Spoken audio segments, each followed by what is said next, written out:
November 121 Mike, your return. Taxi 111. Hi, I'm Mike Thompson, and this is 121 Point Mike Ground School.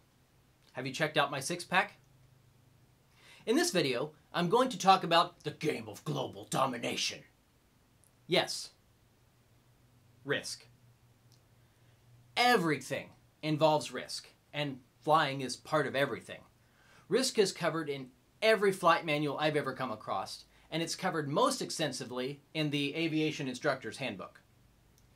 There are different types of risk, and there are several ways of identifying and then mitigating the risks. It's a simple three-step process. Identify, assess, and mitigate. I am. Identify, assess, and mitigate. I am. Because I think. There are two most common risk identification tools that you'll see on your tests and your check rides. PAVE and I'm SAFE. PAVE covers all the areas, and I'm SAFE only covers the pilot. So let's start with PAVE. Pilot. Well, more on that in just a bit, with its own checklist, I'm SAFE. So we'll skip to A, the airplane. This is the right plane, isn't it? Am I current and comfortable with it? Is it in adequate condition? Can it perform adequately during all phases of flight and ground? Did I get the amount of fuel that I ordered? Things like that. Then we go down to V, which is kind of silly, but environment, right, with a big V. We're talking about weather, right? Is it VMC, IMC? Is the weather likely to differ than the forecast? What about icing, right? Will I be able to climb and descend along the way safely? What about alternate airports, right? Is there someone at the airport that's going to meet me? Check the NOTAMs. Are there lots of safe places to put down if I have to, right? Am I going to go over water or a large forest? What about TFRs or active MOAs? Do I have even a working flashlight for emergencies or whatever? Do I have all the things I need, right? There's a whole bunch in environment. And then the E, external pressures. Get there-itis is one of them. I hope I'm not trying to impress someone. Boy, I sure don't want to disappoint anybody. I have to make this flight. Now, I've set this goal for myself, and I'm going to achieve it. Hey, the weather's moving in fast. We better get going. Do any of those things sound familiar? I bet so. In short, plan to drive. And don't plan any flight that you have to take. We all need to be ready and willing to accept delays. I find that when I carry an umbrella, it doesn't rain. So, be prepared! Now, let's jump back to the pilot portion of the PAVE checklist. And it's got its own sub-list that I've already mentioned. And it can be broken down into I'm safe. I'm safe. That's easy to remember, even if you're not. But you always should be. The I, of course, is illness. Right? Don't fly if you don't feel well. That's enough said, but I don't think I ever have. Medication. Am I on anything that would impair my ability?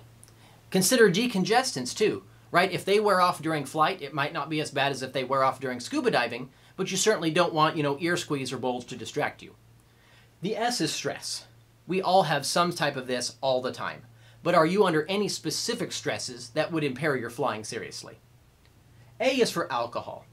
I haven't had anything to drink lately, have I? Within 8 hours? Within 24? No? I'll cover the limits on that later. They're in the FARs.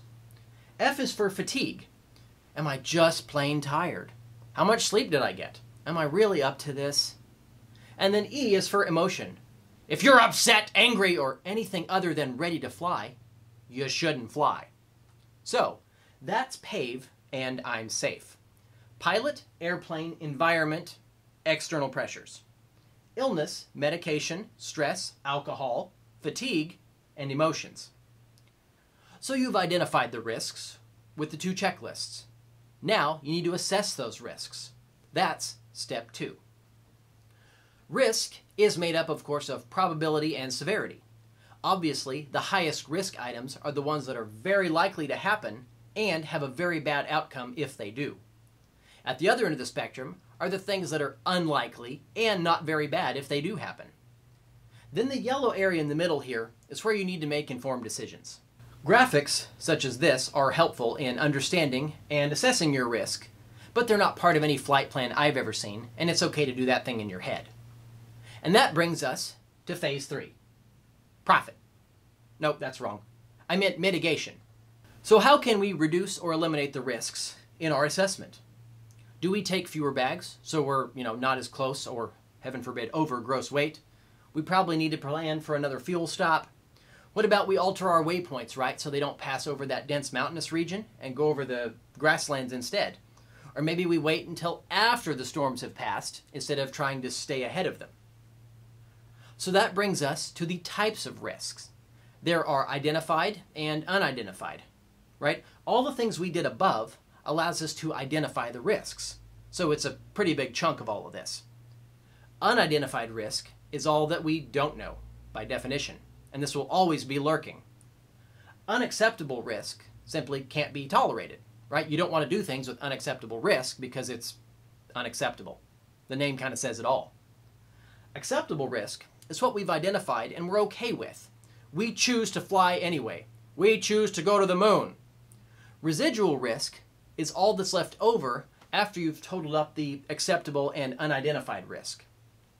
Total risk is what it sounds like, right? And this is what the pilot has in his pockets. The key is to never accept unnecessary risk. Do what you can to lessen their likelihoods and impacts, right? And then if you find that it's acceptable, go fly. Never accept unnecessary risk. Identify, assess, and mitigate. I am, and I paved the way. I'm safe. Are you? But go ahead and subscribe if you haven't already. That'll certainly help me out, as well leaving a bunch of comments and engaging in lively discussions down below. Maybe snag one of these shirts if you can. And thanks for staying with me on 121 Point Mike.